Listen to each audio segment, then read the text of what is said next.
Hey, you! You can't come in here.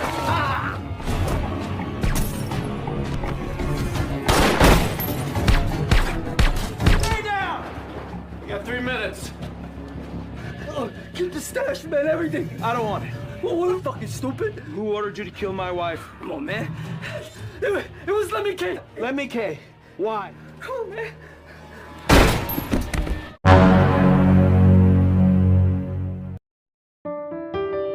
Video kali ini akan merangkum sebuah film yang dibintangi oleh aktor ternama yang sudah tidak asing lagi di telinga kita, yaitu John Travolta. Film rilisan tahun 2016 ini memiliki plot twist yang menarik di sepanjang ceritanya. I Am Blood sendiri menceritakan pembalasan dendam seseorang atas kematian istrinya. Karena tidak menemukan keadilan dari polisi, pria tersebut berusaha menghukum pembunuh dengan caranya sendiri. So, tanpa berlama-lama, mari kita mulai ceritanya.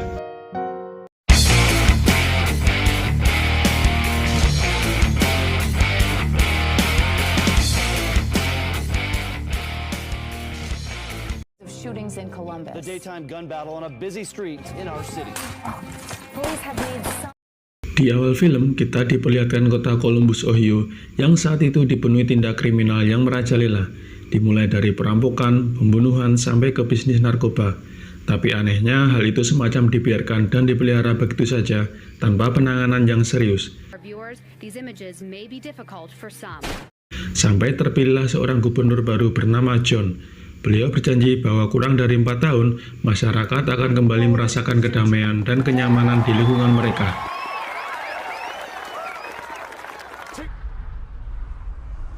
Kemudian scene beralih kepada seorang pria sedang dijemput istrinya, yang seorang tim audit di kantor gubernur. Pria tersebut bernama Stanley Hill. Saat menuju ke parkiran mobil, mereka mendapati ban mobilnya kempes dan saat akan memeriksanya, tiba-tiba ada seorang preman yang memalaknya. Di sini Hill dengan sopan menolaknya, tapi tiba-tiba temannya dari belakang memukul Hill hingga tersungkur. For real? For real. Seriously? Seriously, just back.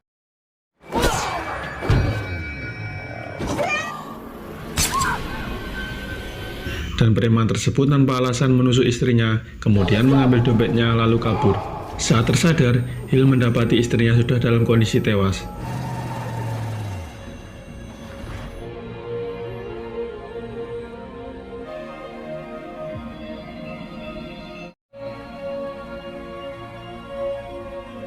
Di kantor polisi, Hill menceritakan kronologi kejadian kepada 2 detektif kepolisian yang bernama Gilmore dan rekannya Walker. Saw him before he hit me. But they just heard them, but we're like two. Mereka berjanji bahwa akan mengusut kasus ini dan menangkap pelaku agar Hill bisa hidup tenang tanpa dihantui bayang-bayang kematian istrinya. You know, you wanted tan lines because you thought they were sexy. Why? Singkat cerita, pihak kepolisian berhasil menangkap beberapa pelaku sesuai ciri-ciri yang sudah disebutkan oleh Hill. Salah satunya adalah tato lalat yang ada pada wajahnya. That's him. That's him. You sure, Mr. Hill? Now you said you was wearing a hoodie. You had blood in your eyes.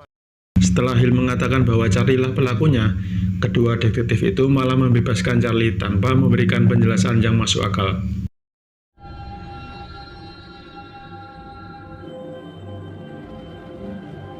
Saat Hill protes, Gilmore dengan entengnya bilang kalau barang bukti belum cukup kuat untuk menahannya. Alhasil, Hill pun pulang ke rumah dengan penuh kekecewaan yang mendalam. How will I help my case? Tell me. Kids on Lemmy K's crew. That whole file's on ice. Di mana beliau membuka lemari dan sepertinya dia mau mengambil sesuatu dalam tembok. Namun setelah dipikir lagi, ia pun mengurungkan niatnya tersebut. Hill pun memutuskan pergi dari rumah untuk menghibur diri dan justru dia melihat Charlie bersama komplotannya menghirup udara kebebasan. Seketika itu adrenalinnya memuncak, ia pun berputar arah dan kembali pulang ke rumahnya. Kemudian tanpa ragu ia menghancurkan tembok di lemarinya dan mengambil barang di masa lalu yang sudah lama ia kubur. Itu adalah kotak yang berisi senjata dan beberapa identitas hasil pekerjaan sebagai pembunuh bayaran di masa lalunya. Beliau pun langsung menghubungi rekan lamanya yang bernama Dennis untuk meminta tolong mencarikan nama masing-masing pelaku yang sudah menewaskan istrinya. Setelah pihak berwajib tidak bisa diandalkan, Hill pun berencana mencari keadilan dengan jalan ninjanya sendiri, di mana beliau meminta Dennis untuk membantunya dan mengulangi kejayaan di masa lalunya. There's no smoking in the shop. They're your cigarettes, asshole. Thank you, my man. Singkat waktu, Dennis pun datang ke sebuah bar di mana di situ ada salah satu teman Charlie yang ikut terlibat dalam pembunuhan istrinya. Di mana saat Hill mengikutinya, si pelaku yang bernama Nathan itu menyadarinya dan langsung menodongkan pistol ke arahnya. Dan tiba-tiba Hill dengan mudahnya menangkisnya. Dennis pun muncul untuk mengamankan situasi, sementara Hill menginterogasi di mana si Charlie berada. Karena tetap saja tidak mau buka mulut, akhirnya mereka berdua menghabisinya. Saat itulah ada temannya yang merekam kejadian itu dan melaporkan kepada bos gangster yang selama ini menjadi otak kejahatan di kota tersebut. Ia bernama Lemmy Kay. Setelah melakukan aksinya tersebut, Dennis yang mempunyai usaha barbershop mengajak Hill ke ruang bawah tanah, di mana di situ terdapat barang-barang lengkap di masa lalu mereka. Karena sadar mereka sudah memulai peperangan, maka tidak ada kata pantang mundur dan menyelesaikan apa yang sudah mereka mulai. Scene beralih kepada Lemmy Kay. Di sini kita dikejutkan bahwa kedua Pak Ladusing itu ternyata kenal baik dengan Lemmy Kay, di mana beliau-beliau ini bertugas melindungi bisnis haramnya Lemmy Kay dan ditugaskan untuk melindungi anak buahnya ketika ada masalah. Semua berawal dari sebuah video yang memperlihatkan anak dari Pak Gubernur yang sedang terlibat dalam pesta narkoba, sehingga Pak Gubernur menyuap detektif dan pihak kepolisian untuk bekerja sama dengan Lemmy Kay agar aib anaknya tidak tersebar ke media. Dan ternyata pembunuhan yang terjadi kepada istrinya Hill di awal tadi, salah satunya adalah perintah dari Pak Gubernur yang merasa terancam karena istrinya Hill dari bahwa sang gubernur melindungi bisnis ilegalnya Lemmy Kay. Usut punya usut, ternyata si Charlie yang selama ini dicari oleh Hill bukanlah pelaku utama karena Charlie sendiri hanya menjalankan tugas dari Lemmy Kay dan Lemmy Kay sendiri hanya dibayar oleh Pak Gubernur John. Kembali lagi kepada Hill yang mendatangi target pelaku berikutnya di sebuah tempat pembuatan tato, di mana Hill meminta dibuatkan tato seperti di judul film ini, yaitu I Am Groot, alias Aku Murka. Dan setelah selesai, si pelaku sadar bahwa dia adalah suami dari perempuan yang ia bunuh bersama rekannya, sehingga dia pun bernasib sama dengan rekan sebelumnya.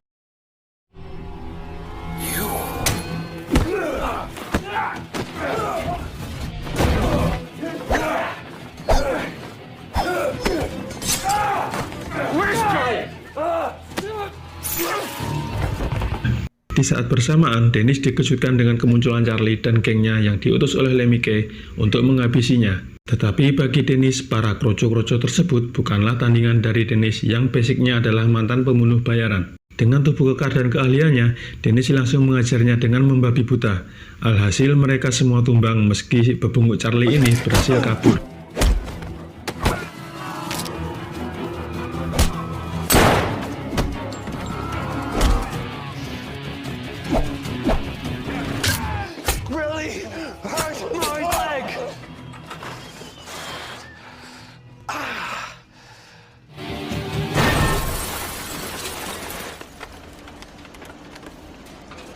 Charlie yang kehilangan anggotanya tak tinggal diam. Ia mendatangi rumah anaknya Hill yang sudah menikah dan menembaki mobilnya hingga membuat suaminya tertembak di bahunya. Seketika Hill datang menolongnya, dia juga menyarankan untuk sementara pindah ke hotel untuk lebih amannya. Tanpa pikir-pikir lagi, Hill akhirnya bergerak cepat, karena kalau dibiarkan, maka keluarganya akan terancam. Akhirnya ia memancing Charlie dengan ponsel salah satu temannya yang sudah mati. Sampai di sana, Hill dan Dennis langsung mengobrak-abrik markas Charlie CS dan membunuh semua para penjahat.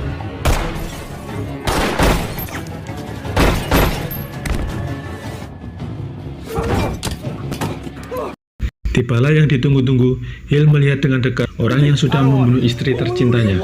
Karena sudah putus harapan, akhirnya si bebunguk Charlie ini jujur kalau dia hanya menjalankan tugas dari bosnya, Lemmy Kay.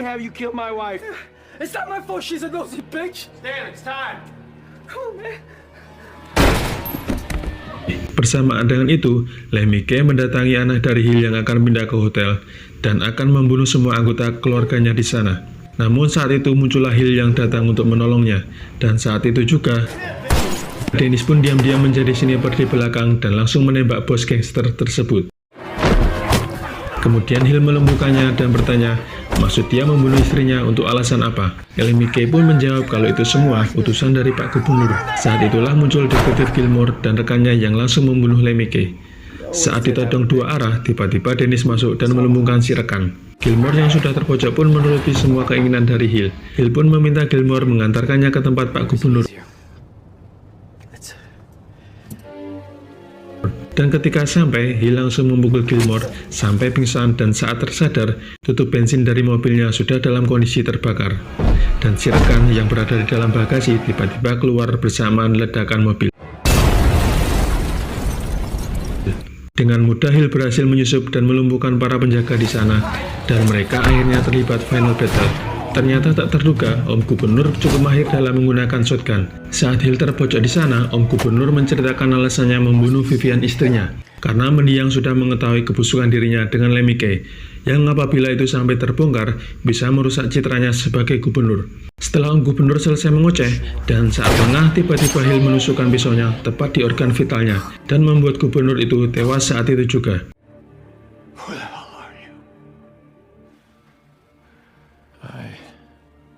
I'm not gonna hurt you. It's over. Muncullah beberapa ladusing yang mengepung tempat itu, lalu memberondong peluru ke arah Hill dan membuat Hill tersungkur. Namun bukan tokoh utama kalau Hill mati. Ia pun mempersiapkan semua ini dengan rompi anti pelurunya. Hill pun dibawa ke rumah sakit sebelum nantinya dibawa ke persidangan dan dijaga ketat oleh beberapa security. Dan ternyata salah satunya adalah rekan dari detektif yang masih hidup. Saat Hill akan dibunuh, muncullah Dennis yang menyelamatkan dan membawanya kabur dari sana.